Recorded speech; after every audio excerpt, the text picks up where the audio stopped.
Hello നമസ്കാരം, ഞാൻ ബിന്ദു ആണ് കേട്ടോ. ഞാൻ ഇന്ന് കടച്ചക്ക കൊണ്ടുള്ള ഒരു റെസിപ്പി ആയിട്ടാണ് വന്നിരിക്കുന്നത്. കടച്ചക്ക കൊണ്ട് പലതരം വിഭവങ്ങൾ നമ്മൾ ഉണ്ടാക്കാറുണ്ട് അല്ലേ. ഇന്ന് കടച്ചക്ക കൊണ്ട് ഒരു മസാലക്കറിയാണ് ഞാൻ ഉണ്ടാക്കുന്നത് കേട്ടോ.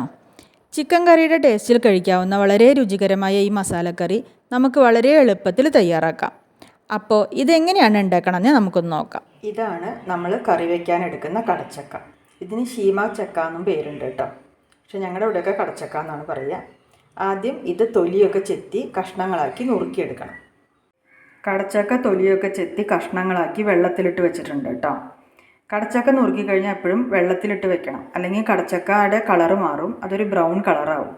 ഈ വലിപ്പത്തിലുള്ള കഷ്ണങ്ങളായിട്ടാണ് നുറുക്കിയിരിക്കുന്നത്. ഇനി ഉപ്പും മഞ്ഞൾപ്പൊടിയും ചേർത്ത് ഈ കഷ്ണങ്ങൾ വേവിക്കാം. കടച്ചക്ക കഷ്ണങ്ങൾ വേവിക്കാൻ വേണ്ടി അടുപ്പത്ത് വെച്ചു കേട്ടോ. ഇതിൽ 1/2 ടീസ്പൂൺ മഞ്ഞൾപ്പൊടിയും കുറച്ച് ഉപ്പും ഇട്ടിട്ടാണ് ഇത് വേവിച്ചെടുക്കുന്നത്. ഈ കഷ്ണങ്ങൾ വെന്ത് വരുന്ന സമയം കൊണ്ട് നാളികേരം വറുത്തരയ്ക്കാൻ വേണ്ടി 1 മുറി നാളികേരം ചിരകിയെടുത്തിട്ടുണ്ട് കേട്ടോ. ഏകദേശം 1 കപ്പ് നാളികേരം ഉണ്ടാവും ഇത്. വറുത്തരയ്ക്കാൻ വേണ്ടിയിട്ട് ആദ്യം തന്നെ ചീഞ്ചട്ടിയിലേക്ക് കുറച്ച് ചുവന്നുള്ളി ഇട്ട് കൊടുക്കാം.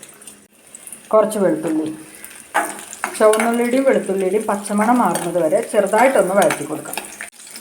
വെളുത്തുള്ളിയും ചുവന്നുള്ളിയൊക്കെ ചെറുതായിട്ടൊന്ന് വഴന്ന് കിട്ടിയിട്ടുണ്ട്. ഇനി ഇതിലേക്ക് നാളികേരം ചേർത്ത് കൊടുക്കാം. നാളികേരം ഏകദേശം ചുവപ്പ് കളറാവുന്നത് വരെ നന്നായിട്ട് വറുത്തെടുക്കണം. ഇതിലേക്ക് കുറച്ച് കുരുമുളക് ഇട്ട് കൊടുക്കാം. ഇനി 1/4 ടീസ്പൂൺ പെരിഞ്ജീരകം, ഒരു ചെറിയ കഷ്ണം പട്ട. ഇനി ഇതെല്ലാം കൂടി ചേർത്ത് നന്നായിട്ട് വറുത്തെടുക്കാം. നാളികേരം ഏകദേശം 1/4 വറവായി. ഇനി ഇതിലേക്ക് പൊടികൾ ചേർത്ത് കൊടുക്കാം. ആദ്യം മഞ്ഞൾപ്പൊടി, 1/2 ടീസ്പൂൺ മഞ്ഞൾപ്പൊടി ചേർക്കണം. കടച്ചക്ക വേവിക്കുമ്പോൾ 1/2 ടീസ്പൂൺ മഞ്ഞൾപ്പൊടി ചേർത്ത് കൊടുത്തിട്ടുണ്ട്. അതുകൊണ്ട് ഇപ്പോൾ 1/2 ടീസ്പൂണും കൂടി ചേർത്ത് കൊടുത്താൽ മതി കേട്ടോ.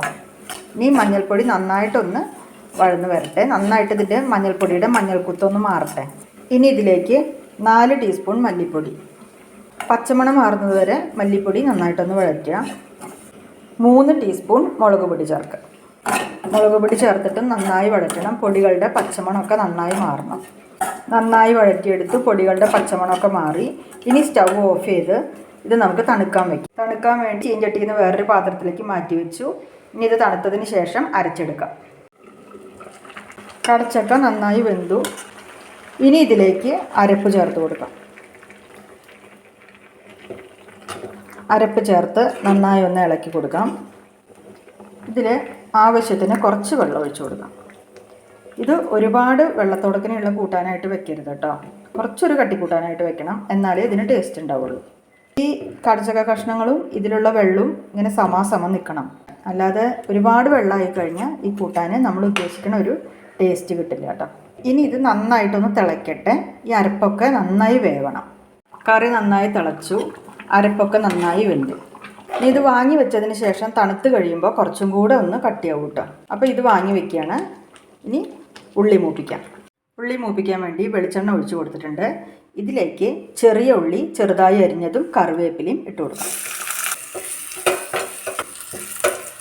ഉള്ളി നന്നായി മൂത്ത് വന്നു. ഇത് ബ്രൗൺ നിറമായി. ഇനി നമുക്കിത് കറിയിലേക്ക് ഒഴിച്ചു കൊടുക്കാം.